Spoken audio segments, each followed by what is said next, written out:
Yo, what's going on guys, X2 Flair here and welcome back to another video on the channel. Today we've got the FPL final draft team selection for Game Week 3. This game week has been absolutely huge, the build up has been so intense, there's been so many awesome transfer options, so many transfers made, and so much to discuss. Let's get straight into it.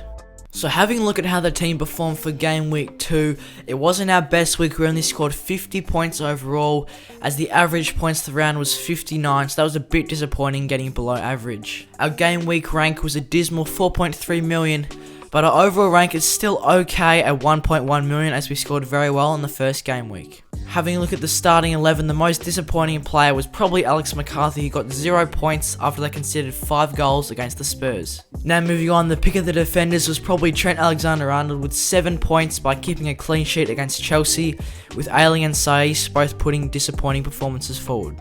Moving on to the midfield, the highlights were Aubameyang and James Rodriguez. I bought in James Rodriguez for Game Week 2, so I was very happy with his goal and assist, which got him 12 points. Aubameyang a little bit underwhelming, but 5 points was one of my best midfielder scores. Salah and St. Maximin both couldn't get on the score sheet. Then in the forward line, I was very happy with how Mitrovic performed, scoring 2 goals against Leeds, getting himself 12 points. But once again, Werner and Adams were very disappointing, only scoring 2 and 1 respectively. Even on the bench, we couldn't escape the Game Week 2 woes, with Basuma getting sent off with a red card and Reece James only scoring 1 point.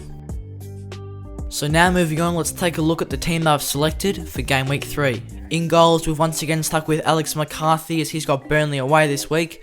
Hopefully he can get his first clean sheet of the season. In defence, we've gone with a whopping 4 defenders, with Trent, Ayling, Saiss and James. They've all got fairly good fixtures apart from Alexander-Arnold, but since Liverpool kept a clean sheet against Chelsea last week, I'd definitely back them in to do it again against Arsenal this week. Ayling, Saiss and James have got Sheffield, West Ham and West Brom, which are all potential fixtures for clean sheets, as these teams aren't the best in attack. Now looking at the midfield, we see the first change of the team. We bring in Kevin De Bruyne instead of Pierre-Emerick Aubameyang. This is probably my biggest transfer, as Aubameyang was £12 million, De Bruyne coming in at just 11.6. He scored 13 points in Game Week 2, which I was very impressed with. He looks to be playing quite an attacking role this season, which I'm excited about, which means he can get some more attacking returns in the future. We've also gone with Salah and James Rodriguez. James coming off an awesome performance last week against West Brom. There's no need for changes there, and I'd still back in Salah to score some big points against Arsenal, as he scores very well at Anfield. Now having a look at the brand new look forward line, we've brought in 2 new forwards to the team from last week, with Werner and Adams departing way for Jimenez and Calvert-Lewin. Both these players have started incredibly well to the season, with Jimenez netting twice, scoring 14 points so far, and Calvert-Lewin getting a hat-trick last week against West Brom, which was very, very impressive.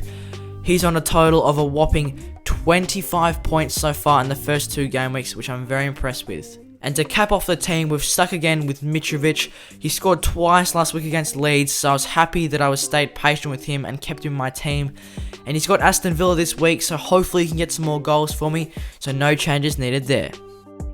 So for the captain pick this week, we've gone with Kevin De Bruyne from City. They've got Leicester at home this week, and after scoring 13 points in Game Week 2 against a very, very, very solid Wolves defence, I'd have no doubt that City can get past Leicester quite a few times. It could be a really big goal fest, especially at the Etihad.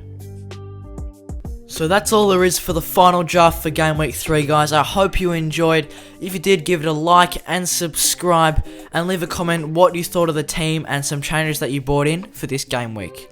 Thanks, and I'll see you guys in the next one.